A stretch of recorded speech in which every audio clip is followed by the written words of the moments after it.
Rebel star Prabhas హీరోగా మారుతి దర్శకత్వంలో తెరకెక్కుతున్న ది రాజాసాబ్ చిత్రాన్ని సంక్రాంతికి ప్రేక్షకుల ముందు తీసుకొని రావాలని ప్లాన్ చేస్తున్నట్లు తెలుస్తుంది. ఈ హారర్ కామెడీ నుంచి ఆదివారం ఫస్ట్ సింగిల్ బయటకొచ్చింది. రెబల్ స్టార్ అనే పేరుతో వచ్చిన ఈ పాటకి మిక్స్ టాక్ వచ్చింది. Prabhas vintage look, energetic steps అభిమానులకు నచ్చినప్పటికీ సాంగ్ పై మాత్రం విమర్శలు వస్తున్నాయి. పాట ఆశించిన స్థాయిలో లేదని, ట్యూన్స్ క్యాచీగా లేదని, లిరిక్స్ దానికి తగ్గట్టుగా ఉన్నాయనే కమెంట్స్ వస్తున్నాయి. అయితే స్టార్ హీరోలకు తమన్ మంచి ఇంట్రో సాంగ్ ఇస్తుంటారు. మహేష్ బాబు, పవన్ కళ్యాణ్, అల్లు అర్జున్, బాలకృష్ణ వంటి హీరోలకు చార్ట్ బాస్టర్ ఆల్బమ్స్ అందించారు. అందుకే ఏ హీరో సినిమాకి వర్క్ చేస్తే ఆ హీరో ఇంటి పేరు ఆయనకు వచ్చేస్తుంది. నందమూరి తమన్ అని, మెగా తమన్ అని, ఖట్టంనేని తమన్ అని ఇలా ఫ్యాన్స్ ప్రేమగా పిలుచుకుంటుంటారు. కానీ ఇప్పుడు రెబల్ సాబ్ విషయంలో మాత్రం రెబల్ తమన్ అనిపించుకోలేకపోయారని కమెంట్స్ వినిపిస్తున్నాయి. ఫస్ట్ టైం ప్రభాస్ సినిమాకి పని చేస్తున్నాడని ఓ రేంజ్ లో ఊహించుకున్న అభిమానులు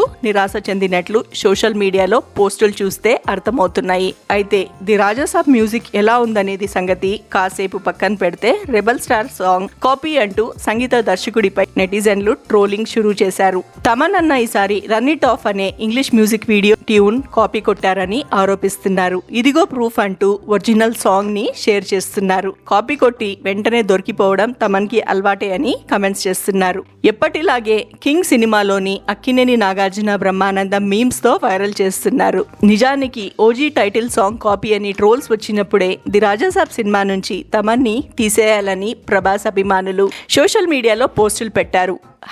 #రిమూవ్ తమన్ ఫ్రమ్ రాజాసాబ్ అనే హ్యాష్ట్యాగ్ తో ట్రెండ్ కూడా చేశారు. ట్రైలర్ రిలీజ్ అయినప్పుడు బీజిఎం డిసప్పాయింట్ చేసిందని కమెంట్స్ చేశారు. మ్యూజిక్ విషయంలో కేర్ తీసుకోండి అంటూ మేకర్స్ ని హెచ్చరించారు. ఇప్పుడు రెబల్ సాబ్ సాంగ్ లిరిక్స్ వీడియో వచ్చిన తర్వాత మళ్ళీ ట్రోలింగ్ మొదలు పెట్టారు. ఇప్పటికైతే రాజాసాబ్ నుంచి ఒకటే పాట బయటికి వచ్చింది. ఇంకో మంచి డ్యూయట్ కూడా ఉంటుందని ఇన్సైడ్ టాక్ నడుస్తుంది. మరి సెకండ్ సాంగ్ తో తమన్ అందరికీ సరైన సమాధానం చెప్పబోతారా? వేచి చూడాలి.